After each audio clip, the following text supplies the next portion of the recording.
Good morning. I guess you've learned what coming out is. Yeah. Hold on then.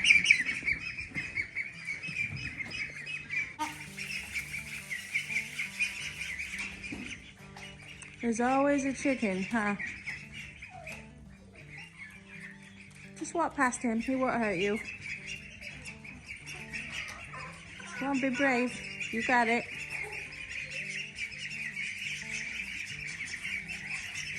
That's it. Be brave.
All right, greenhouse view.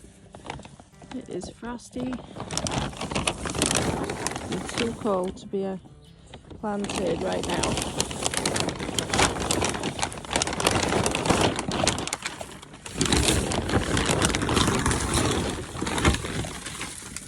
Was that ice? No way.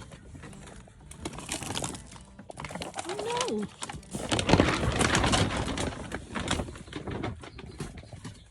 How did you get in here?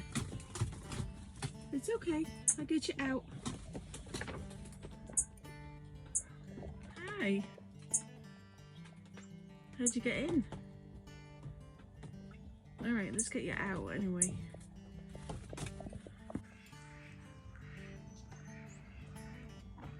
Hi, little tulips. We've got 10 days of very cold night temperatures coming, which my peas will love, and my carrots will love, and my cabbage will love. And this little hyacinth down here, if I rub it, oh my gosh, it smells amazing. And a couple of other ones are opening up too. I'm gonna go down here. Sweet potatoes are coming up.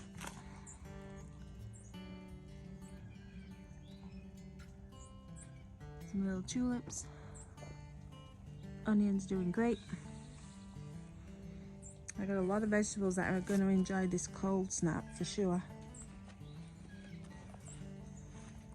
Probably more than I will, let's be honest. Coming out, little birdie. Can you find your way out?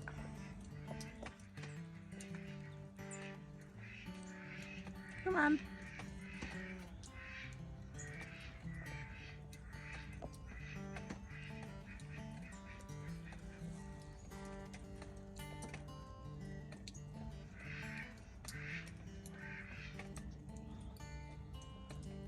I'm gonna give it some peace and quiet and then it'll come out by itself.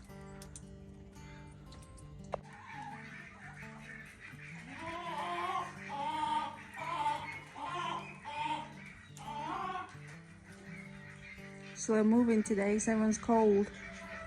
I get it. chilly. My fingers are hurting.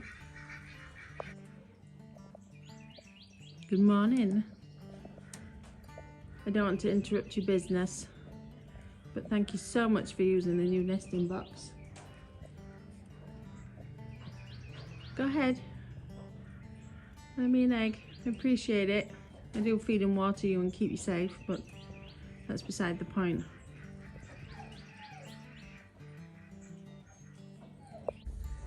There we go. New spot in the sun, keep him warm.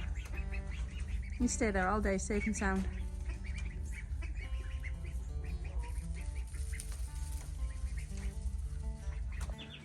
Let's see if the little bird finds his way out so I can close this up and keep everybody warm.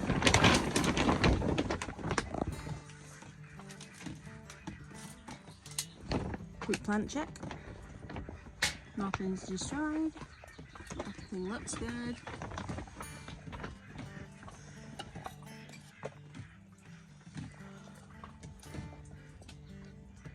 Yeah, pretty accurate. It's pretty cold. It's gonna be a very cold week. Bruh. Alright, let's close this up. Hi, good morning. You coming out? Let's go.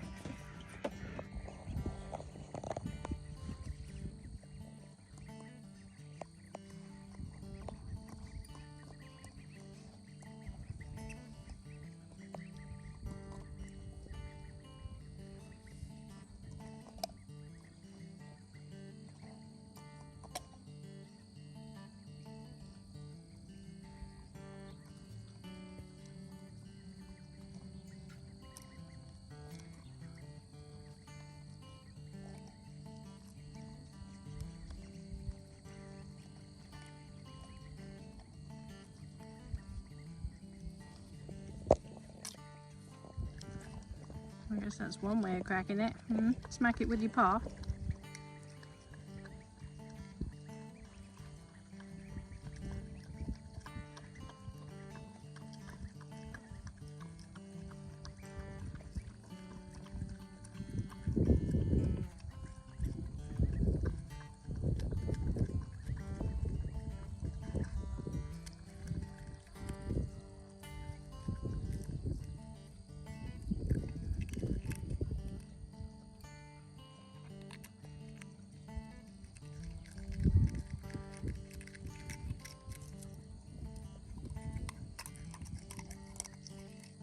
Are you eating the shell as well? Good lord.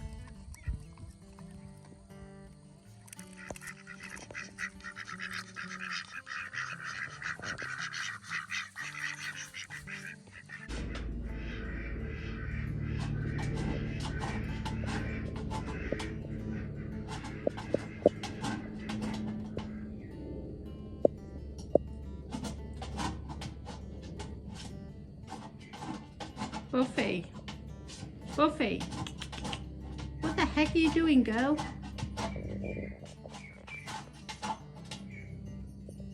What are you doing?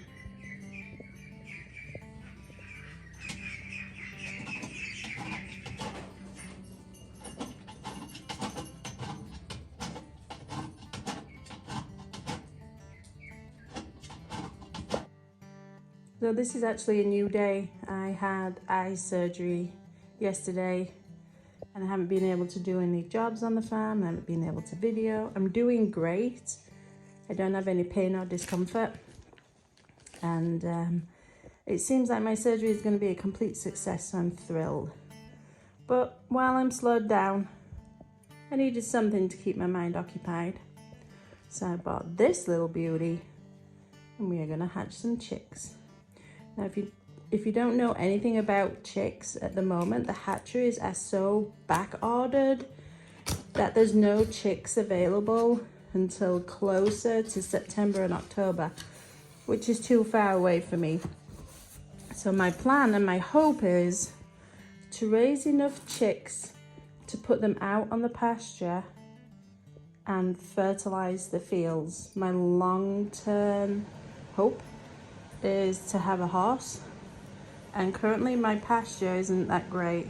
So we're going to fix it by adding a chickshaw and putting probably between 60 and 80 chicks out there to turn over the grass and help fertilize it. And because I can't get chicks, we're going to cook our own. Well, we're going to cook the eggs. So I bought this Nurture Right 360 incubator from Mana Pro, which has amazing reviews, and we're going to try. So let's set it up. Now, I've never incubated any chicks ever. I've always bought them from friends or from the store. So my good friend Esther over at Cedar Bridge Farm, she's going to help me. She's going to bring me some fertile eggs, which I'm super grateful and super excited about. But I'm going to have to read these instructions, and I'm going to have to learn what I need to keep the humidity at for a successful hatch. So recently I saw Jess at Roots and Refuge Farm recommend this incubator, mainly because you can add the water from the outside. So chicks need a lot of humidity at a constant rate to be able to hatch out of their eggs and keep the eggs soft enough to be able to pit them and break through. And one of the problems I'm noticing from some of the incubators is that you have to take the lid off to add the water.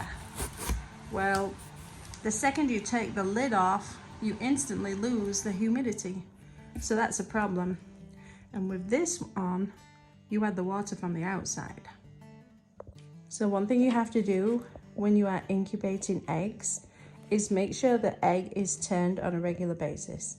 This ensures that the chick doesn't grow and stick to one side of the egg, and it has the best chance at thriving and pipping out of the egg successfully. So if you find an incubator with an automatic turner like this one, that's going to take some of the work away from you. So we're all set up and making sure that it works before I add any eggs. I don't want it to lose power or stop working for any reason in the middle of a hatch. I added water here to create humidity, and the humidity is slowly rising. It's going to take a while. And I put the incubator in a room with a window that faces the sun all day, so the room is naturally warmer, which should help. The other great feature of this incubator is there's an egg handler.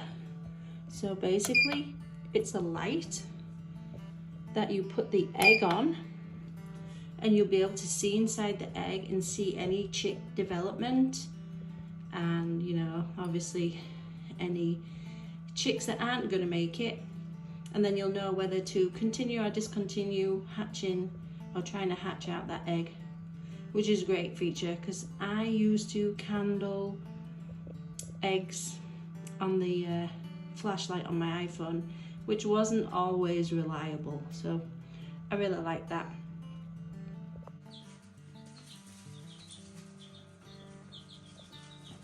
Look what we did. We added eggs. We got it up to the right humidity, the right temperature. The unit's working fine. And Esther kindly added some of her eggs to me, which are going to be a complete surprise, and I'm loving it. So they're laid on their side so that they can turn easily. And baby chicks will see you in 21 days. Oh, and there's a little bit of commotion in here, a little bit of extra commotion, because we also got some baby chicks. More about those later. That'd be cute.